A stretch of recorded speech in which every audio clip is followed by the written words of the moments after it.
Every single night, millions of drivers trust their lives to something the size of your thumb. Not the engine, not the brakes, not even the headlights. These tiny plastic dots embedded in the road, so small most people never even think about them. But here's what's wild. Remove them, and accident rates on highways spike by over 50% on rainy nights. Something that weighs less than a coin is quietly saving thousands of lives every year. By the end of this video, you will never drive past one of these without thinking about exactly what's happening. Let's set the scene. You're driving at 100 kilometers per hour, in wet weather, at 2 a.m.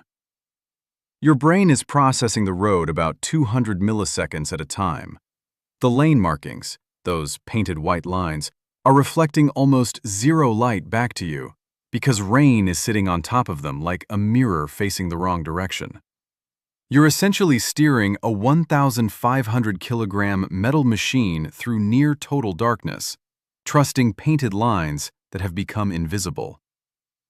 This is the problem that killed people for decades after cars were invented.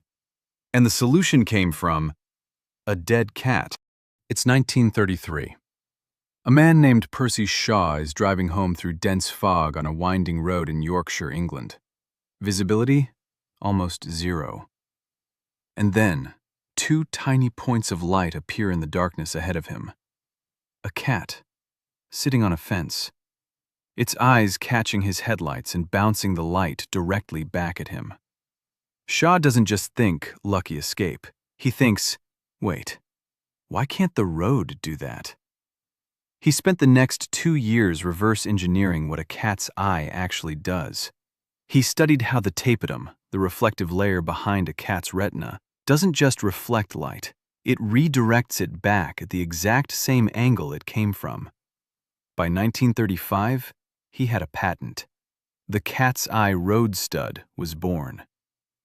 But here's the interesting part. Shaw didn't just copy the biology, he improved on it. To understand why these reflectors work so well, you need to understand one simple principle: retroreflection. Normal reflection is like throwing a ball at a flat wall. It bounces off at an angle, away from you. Retroreflection is like throwing a ball into a corner.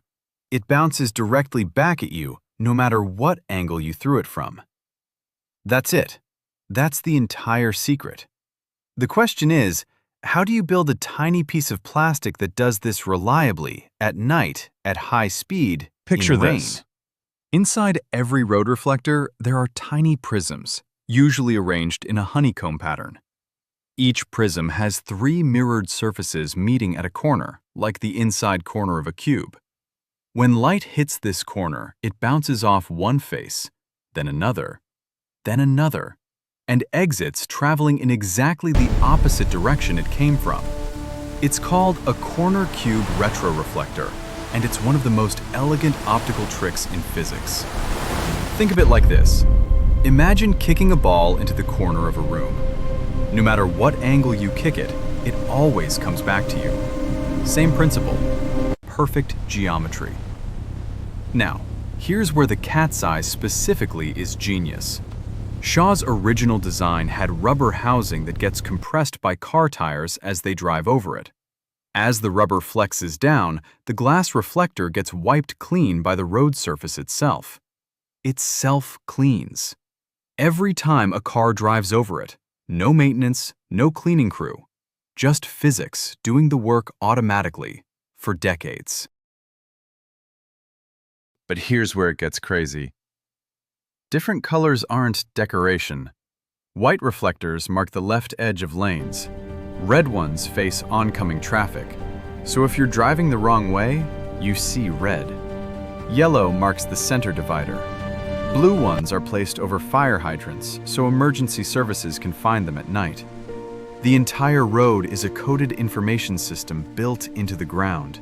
And most drivers On a flat have surface, no light idea follows they're the law of reading it reflection, subconsciously bouncing off at an every equal angle. Single night. A retroreflector returns light On back modern to its highways, source, no matter the retroreflective incoming angle. technology doesn't stop at those studs. Road signs, lane markings, safety vests, aircraft runways, bicycle helmets, Almost everything designed to be seen at night uses the same corner cube geometry, just at different scales. NASA even used retroreflectors on the moon. The Apollo missions left arrays of corner cube reflectors on the lunar surface. Scientists still bounce lasers off them today to measure the exact distance to the moon, accurate to within a few centimeters.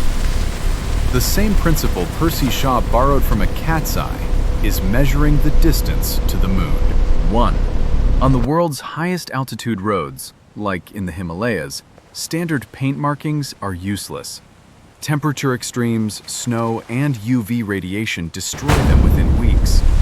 Raised reflective studs are the only reliable guidance system at those elevations. 2. Percy Shaw never married, never moved out of his childhood home, and reportedly had almost no furniture in his house, just a TV and a few chairs. He became a millionaire from his invention and gave most of it away. The man who made night driving safe lived in near darkness himself. 3. Modern retroreflective film, used on highway signs, can reflect light up to 1,000 times more efficiently than a white-painted surface. A The stop sign sign's at night microscopic isn't just structure painted. catches the light from It's the engineered headlights. at the microscopic Notice how the level light to reflects throw straight your own back toward the headlight beam source. directly back This into is the your principle eyes. of retroreflection. Here's the thing. We spend billions engineering cars with radar, cameras, lane assist, night vision, and quietly, embedded in the road itself, is a solution invented in 1935, inspired by a cat, that requires zero electricity, zero maintenance, and works in rain,